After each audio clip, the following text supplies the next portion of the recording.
You are listening to Meet the Thriller Author, the podcast where I interview writers of mystery, thrillers, and suspense books. I'm your host, Alan Peterson, a writer and fan of the genre. This is episode 229, and today I'm thrilled to welcome best-selling author Mary Stone. This conversation is extra special because this is Mary's first ever podcast interview, which made it an absolute honor to have her on the show. Before we get to the interview, just a quick reminder that my latest psychological thriller, The Good Mother, is now available for pre-order on Amazon and will be released later this month. You can check it out at thrillingreads.com/mother. All right, here is my interview with the amazing Mary Stone. Hey everybody, this is Alan with Meet the Thriller Author, and today on the podcast, I'm joined by best-selling thriller writer Mary Stone. I first saw her speaking at Author Nation a couple weeks ago in Las Vegas, where she delivered one of the most powerful moments of the conference. We'll get into that in a little bit here. She's now launching several new series and writing psychological thrillers as Mira, and this is her first podcast appearance, so I'm honored. Mary Stone, welcome to the podcast. Oh, thank you so much. I'm actually really thrilled to be here. So it was a very cool experience as to how I came to be here. I'm very, very grateful. Author Nation was so incredible. We're definitely going to get into that. But first, for listeners who might be meeting you for the first time, can you share a little bit about your background and what first drew you to writing thrillers? Well, I wish that I had one of those stories where, I was a little girl and I always dreamed of writing books and I went through all this training and school and my dream was fulfilled. I wish that was my my story, but I honestly never knew that I could write a book until, about 15 years ago, honestly. I went to school for marketing and I was in healthcare marketing. So I was the marketing and PR director for a hospital for about 15 years. And my little hospital got gobbled up by the big hospital and poof, the marketing department went away. And that happened in 2008 when what else happened? The recession. And there were no jobs, there were nothing, and I was overqualified for everything, and I couldn't have a job, and I had a mortgage to pay and three boys to feed, and I was freaking out because I had lost my job. There was nothing out there, so I tried MLMs, I tried being a health coach, a life coach, everything that I could think of online that I could start doing just to bring in a dollar. And on Facebook, actually, I met a romance writer who was needing an editor.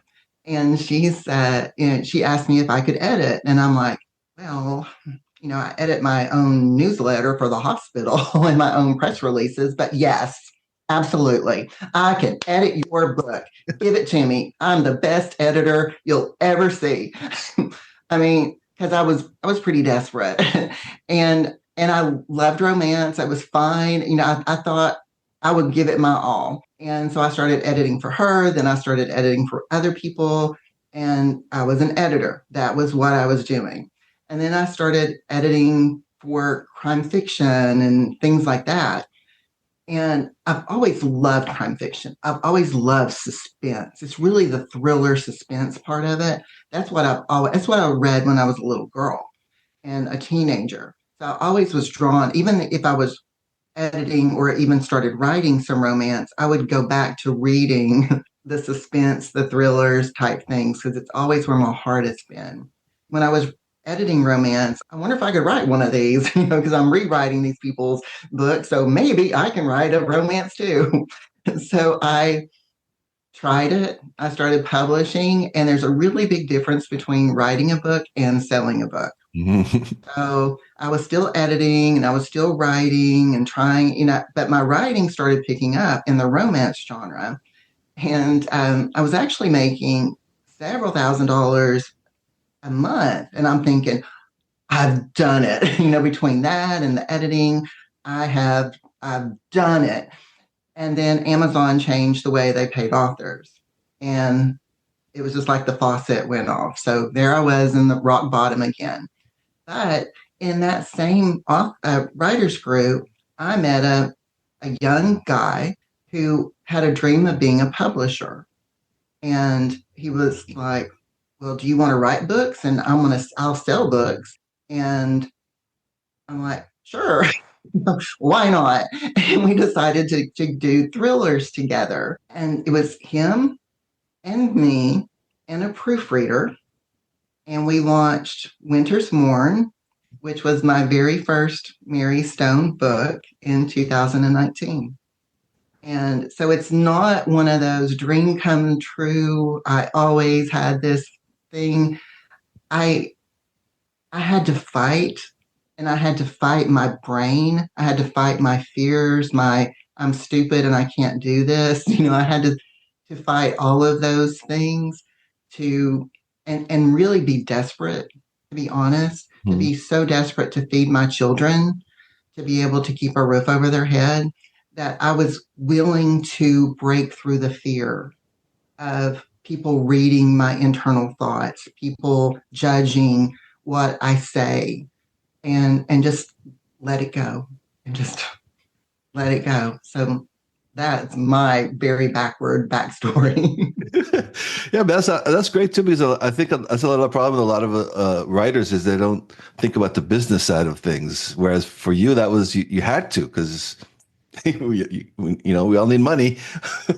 You need money, yeah, Yeah. yeah, and it's a hard business to tap into. Hmm. Yeah, absolutely. Yeah. So I was kind of curious too, because I started reading your books, and you were so prolific. That's sort of like the focus that you had was trying to get those books out, trying to get them in front of readers. So you had a pretty good. It was small, but you already had a team from the beginning, which I think is important too for thriller writers. Do you think that's an important perspective to have? I think so. And, I know that not everyone's going to be lucky enough or blessed enough or whatever enough to just happen to meet some 20 something year old who's like, I've got a dream too. And, I know, but, that's what writer groups are for. That's what Author Nation's for. That's what, so much is for is we start putting ourselves out there and we start trusting people and we get be very discerning in who we trust and find someone who is the opposite of you.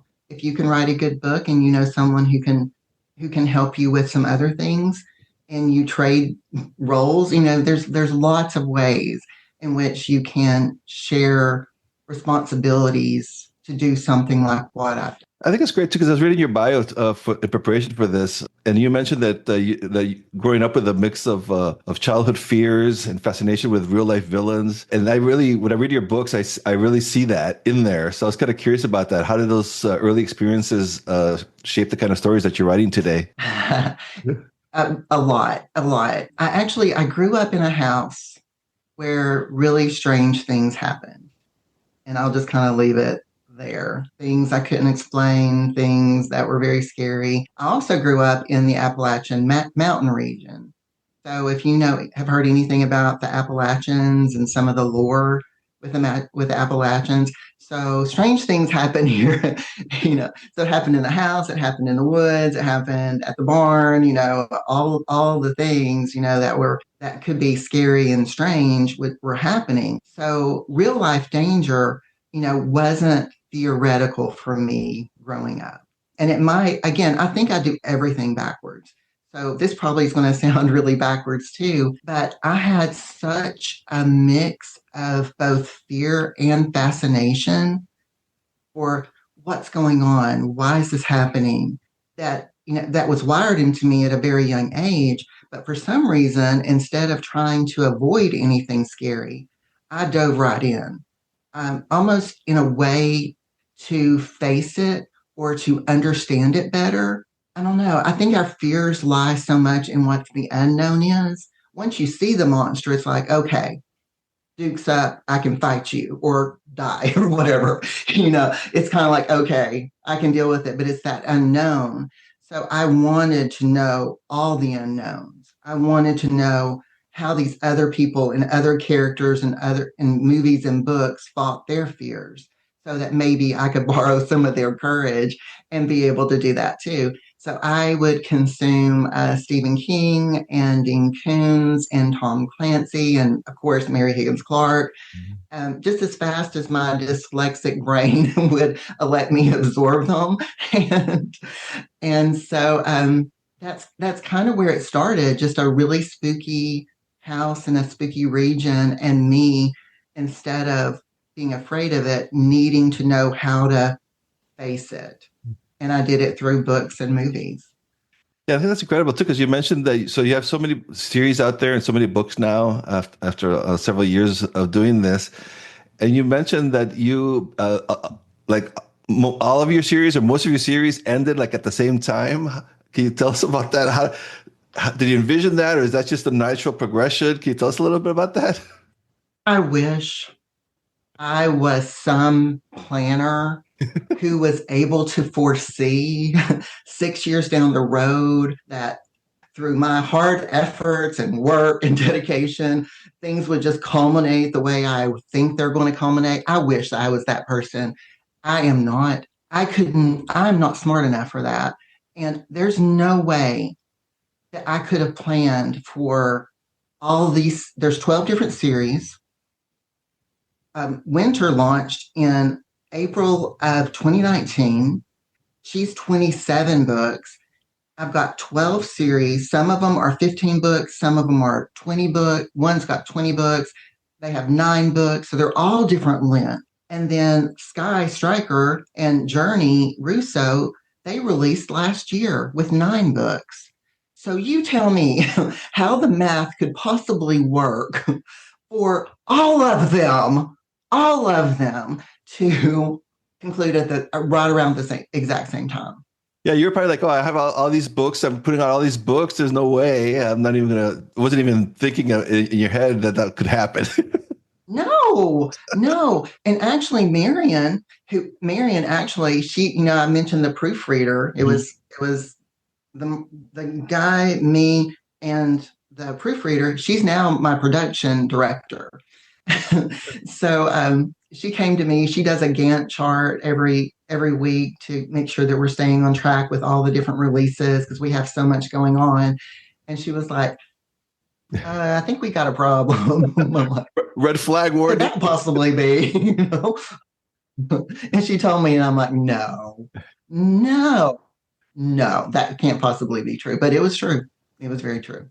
Wow. And so did that lead to a little, I'm sure you're already planning these, but did that put a little urgency now? Because you've now developing 5 new series. Can you tell us a little bit about that, like leading up to that, and then also about these new series that you're working on, how that feels starting a new series? It's really, really exciting because it almost feels like that happened. We already know, we've already discussed that having all of those close at the same time is not mathematically legitimate.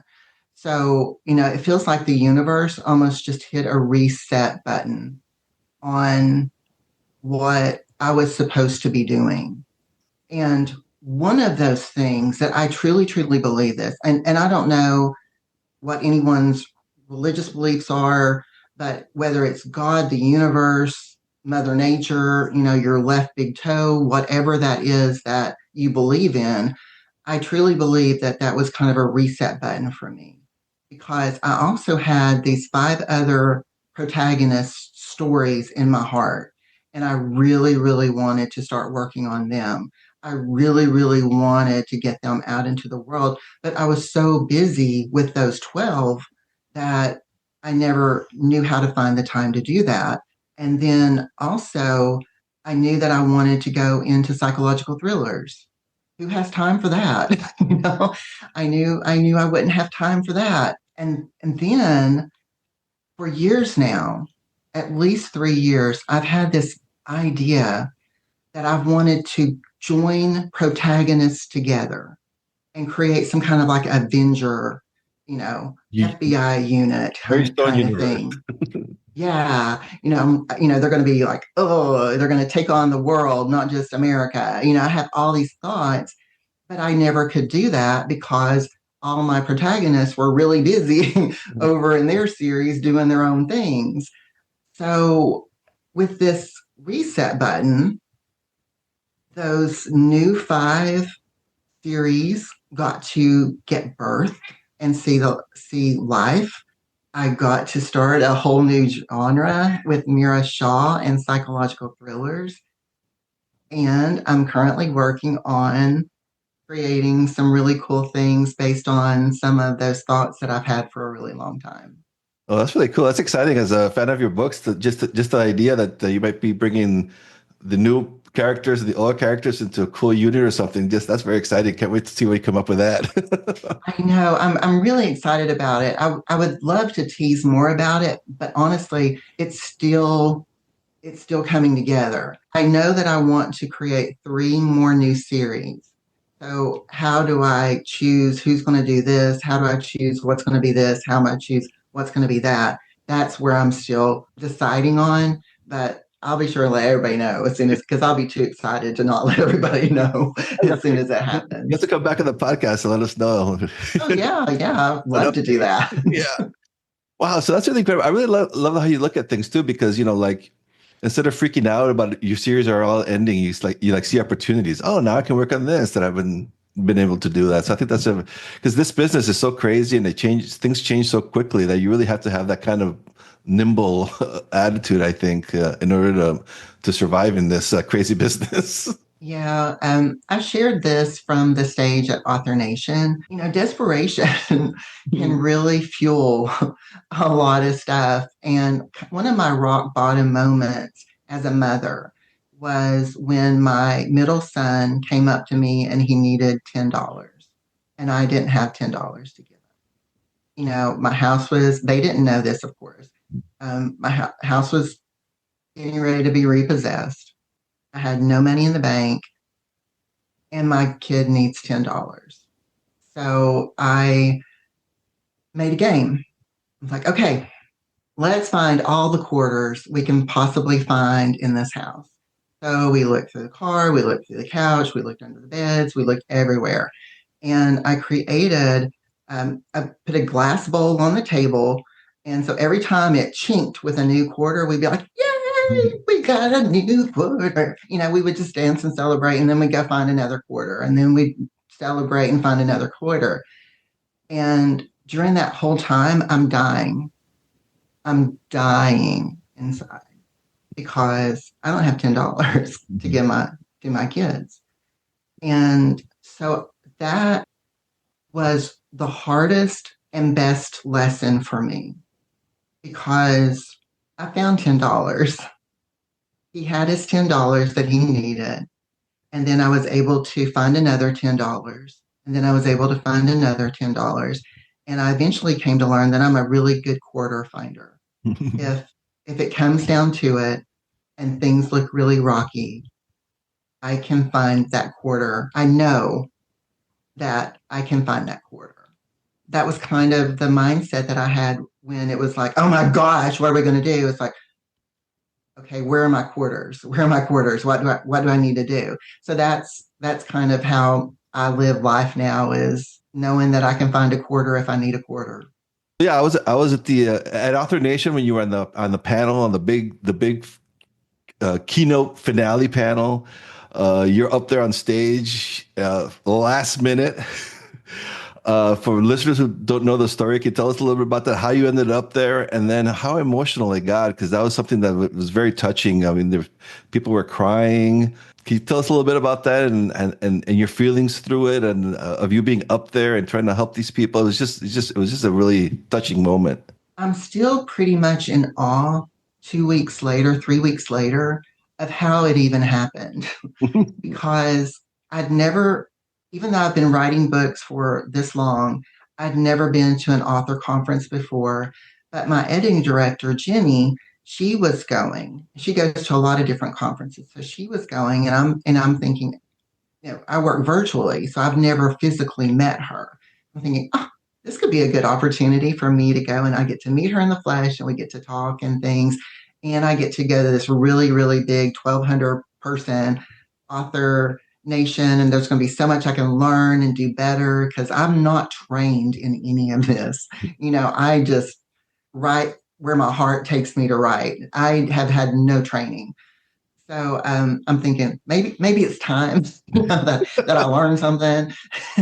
so so I go, and the first 3 days were exactly what I expected. I had my name on my badge and everything, and I'm introducing myself to people, and it's, Mary Stone, nothing, absolutely nothing. Nobody knew me, nobody knew any of the books, and I didn't expect anything different. I'm like, well, yeah, I'm just me, writing books and coming here to this conference. And then on day 4, there's a thriller panel, the panel that you were there. And I was so excited because I'm like, this is where my people are. And I had a question. I wanted answered. And so even though I'm terrified of public speaking, I was going to get up and ask my question. So the panels opened up for questions, and I get in a very long line. And by the time I finally get to the front of the line, I'm like, hi, I'm Mary Stone. The room changed. There were gasps, there were whispers, there were rustlings, did she say Mary Stone? I'm like, just ask your question, just ask your question. And from that moment forward, everything changed because, you were there. Yeah, I was one of the ones gasping. That's so crazy. Sorry. It's crazy to me. Yeah. So, they're like, oh, you should be up here answering our questions. And I'm like, what? I'm like turning around, like, I'm being pranked. This is all there can be. I am being pranked. I have been set up. but they were asking me questions, and then I got the prepared to be swarmed. Yeah. And then I was kind of swarmed afterward. And I was shocked, so in shock. And then right after that, I get a call from Joe Solaris, the owner of Author Nation, and he says, "You don't know me, you owe me nothing, but I've got to ask you to keep a really big secret, and I need to ask a really big favor." And I'm like, okay.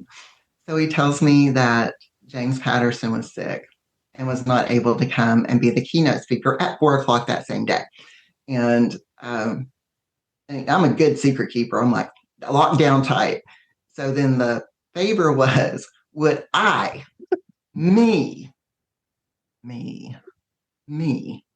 go up on stage in front of 1,200 people and do a Q&A that James was well enough to do a 30-minute, question answer on Zoom. And then I would follow him and answer questions from the stage. And Joe, and because I was freaking out so bad, I don't know if you could tell that even when I was asking my little question in the room, I was shaking. I'm shaking now just thinking about it because I'm so afraid of speaking in front of people. And he said that he would have a couple other guys sit up there with me and that way they could also answer questions. So it wouldn't just be like me. Mm-hmm. I'm like, okay, be brave, be brave, be brave. Yes, I'll do this. Because there had to be a reason it happened that way. Mm-hmm. Yeah, it's like the universe again. Who am I to get in the way of that reason, right? So up I went. And it was very surreal. Yes, I was stepping out into the public-facing side of being an author, into the writing world, I guess, but it felt more like a giant shove. Mm-hmm. And since then, I've been asked to be on people's podcasts. So this is my very first podcast. I've been asked to go to New Zealand, to Ireland, to be in mastermind groups, and all of these really, really cool things that have opened up to me as like the business side mm-hmm. of Mary Stone that I didn't even know were possible. But what got me the most was I knew that I crafted really strong female characters who faced their greatest fears and made a difference in people's lives. Mm-hmm. I knew that my characters did that. what I didn't realize is that I'm also a strong female character who can face her fears and make a difference in people's lives too. Yeah, I think that's why those characters are so strong because they're coming from you, from what you've experienced. Like most of us, couldn't do that because we Yeah, didn't even live that. Sorry. right, right. And it was such a difference maker for me because my marketing manager, she has been begging me for years to take pictures and do videos and to, put it out there. But in my head, I was like, well, why would anyone want to be part of my boring little life? What value would they have in seeing me create in their life? My characters are so much better than me. They're more interested in me. So I just didn't do it or didn't do it very much. So I just kept my head down, kept my fingers on the keyboard, and just kept working. But then those women, they came up to the mic and they cried and they laughed and they looked so hopeful that maybe they too could find quarters and feed their children and be brave enough to push the button to send their works out into the world. That I realized that, yeah, maybe the world needs me too, Mhm. not just maybe not just my kids. Yeah, I think that's so important too, and so wonderful too, because it's so inspirational. In this business, it's tough, it's rough. You get criticized a lot. It's hard to get seen. So to have a success story like yours, I think it just really resonates. I think that's why you saw those reactions that I've never seen at any conference. So it was awesome to be there. So Yeah, thank you for doing that because I can't imagine at the last minute to be up there. So that was very brave of you. So thank you. it yeah, it was so unexpected and it was so wildly needed. And I'm so very glad that I listened to that internal voice that said, just do it. Just do it. You know, And now, so we've been talking like for the writers that were at Author Nation and stuff, and I know I have a lot of inspiring writers that listen to this podcast. So I wanted to touch a little bit now about your writing process. Just out of curiosity, so how what do you write on? Do you use Word? Do you use another software? What are the tools that you use? I am boring. I use Word. I use Word. I've tried other softwares and they look so incredibly cool. And maybe if I had someone sit down with me and like walk me through doing it, I could do it. But I use Word. I use Word and I use OneDrive when I create my shared series outline. I share it on OneDrive so that everyone on that book team or that series team, whether it be one of my co-writers or whether it be one of the editors, we could all have access to that series outline. The same thing with the book outlines. So between Word and OneDrive, that's how tech I am, people. It works. It works incredibly well. So. Yeah, yeah, it's doing okay so far. And so you mentioned the outline, and that was something you spoke of that's very important for you. Can you tell us a little bit about that? Is it kind of like the I love James Patterson's masterclass on outlining. Is that the strategy that you follow? I watched his masterclass last year for the first time. And honestly, I was so glad because there is a lot of similarities and it made me feel really, really happy to know that I was on the right path of this genius man who's created this, empire by himself. It's just like amazing. So I felt really, really good. So a lot of what we both do are similar. He does a book, and I think he basically writes the whole book in summary form. I think Hmm. is how he says it, which is how I write my outlines too. He has his character arcs, his twists, his pacing, his beats, the villain actions, the payoffs, and all the good stuff. And mine are kind of like that too. I don't remember him talking about a series outline though. So where I feel like I differ a little bit is everything for me starts with the series outline. So, like for Winter, I had this character in my heart and I knew what I kind of wanted her backstory to be. So, I have her co workers, I have her family, I have the series wide villains. Anyone who's going to show up in more than one book across the series will be in this series outline. So, I try to picture the whole thing and how it's going to flow over the course of her character arc, her relationship arcs, and the series arc itself. And then I decide, what the summary is going to be for each of the 9 books of that series. So I have an idea of what the crime's going to be, have an idea of who the villain's going to be, an idea of how her arc's going to move forward. So that's the series outline. And I don't think that he's mentioned that before, but to me, it's so important. So, yeah, I've never heard him mention that either. So yeah, I think that's and I never heard that either. Doing a series arc outline, but it makes a lot of sense because series is what's most popular on the business side, but readers love series, so it's an important component. Yeah, I love the series because I have a lot to say. um, I have when you put so much heart into a character, Hmm. I find it difficult to wrap everything that that character needs to do and be and how she goes from this part of her life to this part of her life in one book. So for me, having a series, I get to throw all kinds of challenges at her, book after book after book, and she gets to grow or fall or, witness horrible things or do horrible things through the course of 9 books versus an 80,000 word book. Hmm. And that's the reason I love the series so much. And I think that's why a lot of readers do too, because you get this really wonderful character and you get to see her deal with so much over the life of that series. And it just to me it just makes it so much more interesting. So you don't start writing the first book until you have the nine outline series done and complete. Then you start writing the first book. I do not conclude the series outline until I'm absolutely in love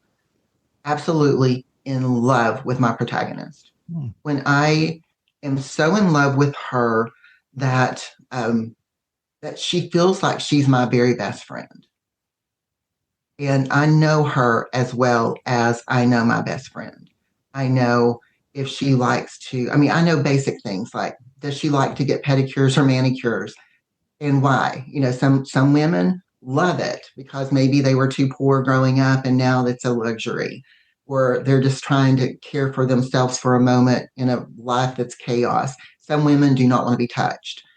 So it's not just, oh, what paint color does she paint her nails? It's why. And it's always digging deeper and deeper into how she feels about everything in her life. So I know what books she likes to read and why.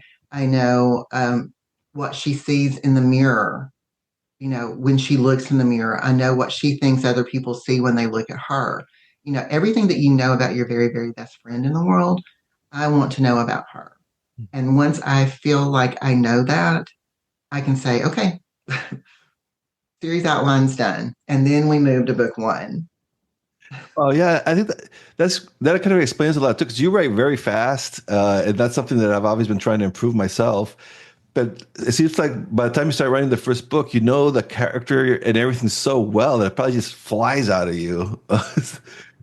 It really does. It really does. And I think another thing is I know her so well, I don't want to disappoint her. Hmm. I don't want to cause her to fail. Yeah. I love her so much that I want the best for her. Even when I'm going to be throwing, guns and knives and all kinds of horrible stuff her way, I want her to have grown and to, find the things that she loves to do. And so, what is the decision then? Like, once the first 9 books are out there, is that do you know like right away, like, oh, this is going to go longer, or? Pretty much. Usually by book 4 or 5, we know, if readers are really, really, if the read through rate is Mhm. really high, it's like, okay, we want to expand that. and um, or if we don't want to expand that. And there's been times when I simply didn't get it right, when it's like, oh, this is going to be so great. And then people didn't love it as much as I thought that they would. And I've gotten a little bit of a thicker skin and going, okay, this just wasn't right for for them right now. Mhm. Instead of being like, oh, my heart, I'm going to die, and stuff like that. So being able to cut it quicker than not has been helpful. Yeah, well, the ratings and the reviews on your books are incredible. I mean, you have books with like 6, 4, 5, 7,000 ratings with 4.8 or something, which is crazy in this business. So it definitely resonates with the readers. So that must be a nice feeling too when seeing people loving your books. It really does. It means so much to me. Um, can I share a little story? Yeah, Um, absolutely. that this was another one of those universe checks that I've been getting very recently, that I needed to play in the world bigger as me, not just as with my characters. A couple months ago, I got an email from a reader, and she's one of the readers that would always comment on Facebook and all these things, super super sweet. And she shared that she had been going through a 2-year cancer journey. So she had been dealing with chemotherapy and radiation, and that my books had helped her get through those. But that just that very week, she had gone to her doctors and gotten some really bad news that she had a week, maybe two, to live. And she wanted to thank me for being on that journey with her and for making a difference for her, while she was going through all of this. And then she said how she wished that she could hang on long enough for the last autumn book to publish, which was not scheduled to publish until about 2 weeks after she was supposed to die. And oh my gosh. So I yoinked that book so fast out of proofreading, and I slapped a dedication on it for her, and we put the cover on it, and I sent her a message, and I sent her that book and told her it's not been proofread. It's not gone through the ARC readers, but I want you to have this. Oh my gosh. And she got to read it before she died. Oh no. And I write FBI and detective thrillers where law enforcement chase bad guys who do really bad things. I do not write literary masterpieces. I do not write things that are going to change the world or you make this huge difference, but I made a difference for her, you know? Yeah. And I think that's the beautiful. sorry, No, no. golly. A beautiful story, and I think that's what people, people need distractions from their life. I think that's why these books, your books and James Patterson, all these people's books are so popular because, life's hard, and some when you want to read something, you want to escape, and that's what you offer them. Yes.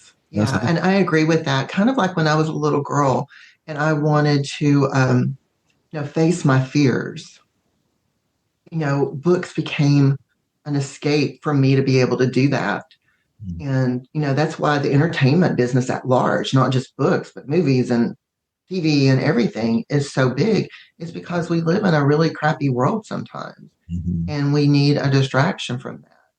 And I'm so blessed to be able to be part of that. Good to know a little segue here on. You mentioned earlier you're starting to write psychological thrillers as Mira Shah. So on the technical side, I want to ask you about that. What was the decision to split the Mary Stone brand from to Mira Shah? And was it like is it like starting over for you, even with your experience? Can you tell us a little bit about that? Yeah. Oh my goodness. Yes. I love psychological thrillers. I mean, I love crime down to my bones. I love having a case to solve. I love, the sleuthing of it. I love the villains and how them, because I also write villain chapters because it's not just the villain out there, but I have, usually 4 or 5 chapters in the book that's from the villain's first person standpoint, so that the reader can understand, why they're doing what they're doing and all of that. So I love all of that. But I also love psychological thrillers because there is no box. With crime fiction, you have a box, which is your crime, and you have to solve it. And the whole book is revolves around solving that crime. With psychological thrillers, they get to be really, really messy.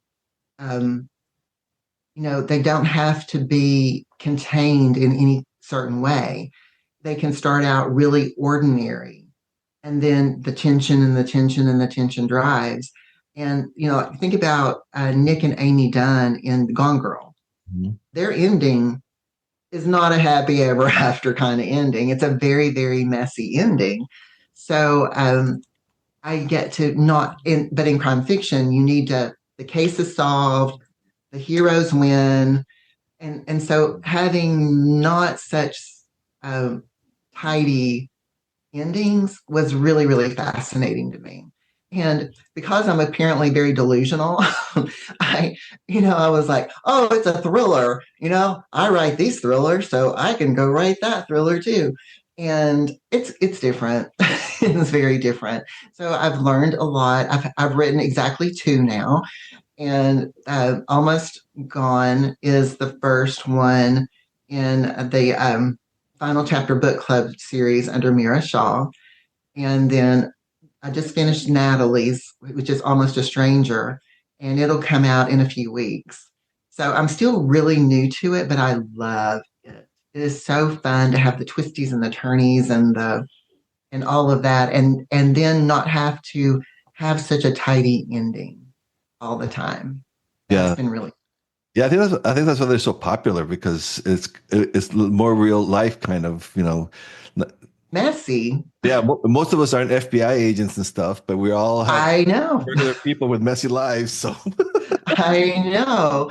I know it's really, really crazy because we're not, and I'm not. I started writing FBI agents and I knew nothing about FBI agents, but I did a lot of research. I figured it out. I made phone calls. I studied. I watched everything I could possibly watch.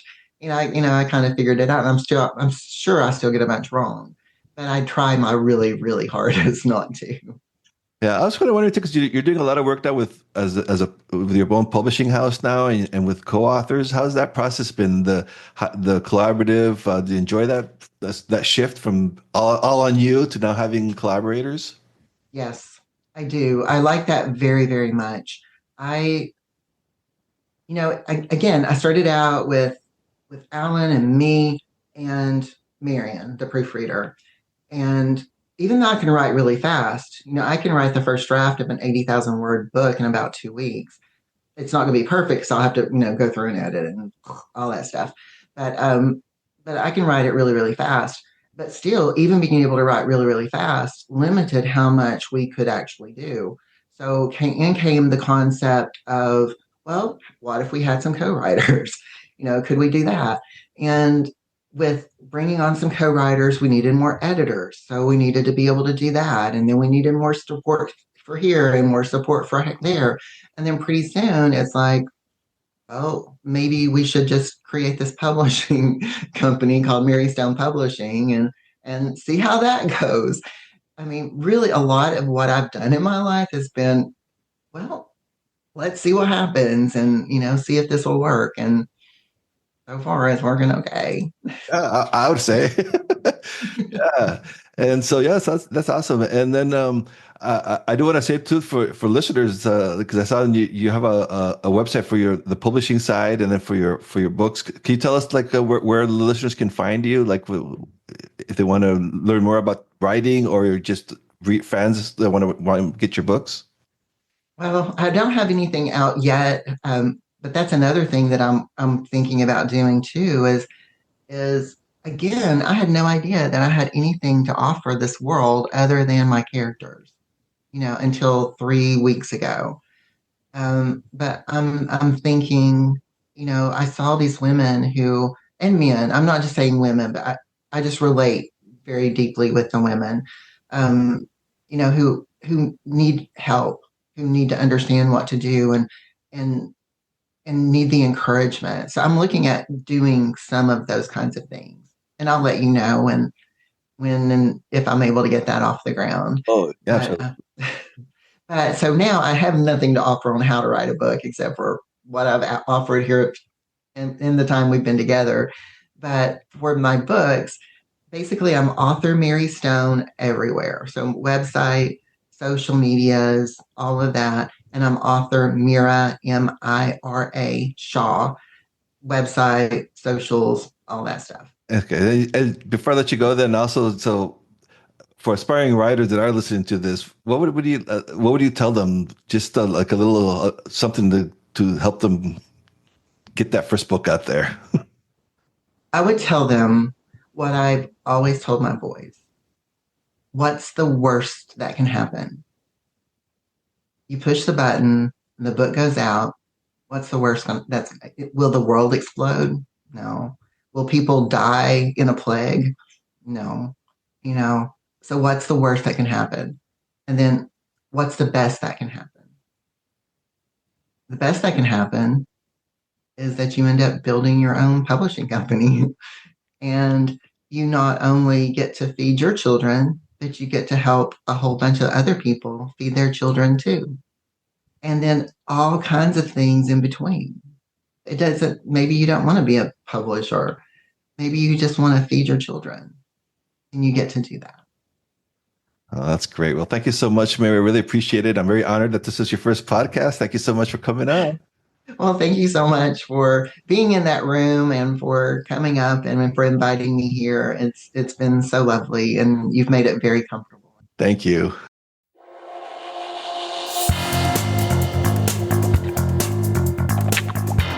Thanks for listening to Meet the Thriller Author, hosted by Alan Peterson. If you enjoyed this episode, be sure to subscribe and leave a review on your favorite podcast platform. It helps other thriller fans discover the show. You can find all past episodes, show notes, and author interviews at thrillerauthors.com, including conversations with icons like Dean Koontz, Frida McFadden, and Lee Child. And if you're looking for your next gripping read, check out Alan's own psychological thrillers and crime fiction novels at thrillingreads.com/books. Until next time, stay safe, keep reading, and keep the thrills coming.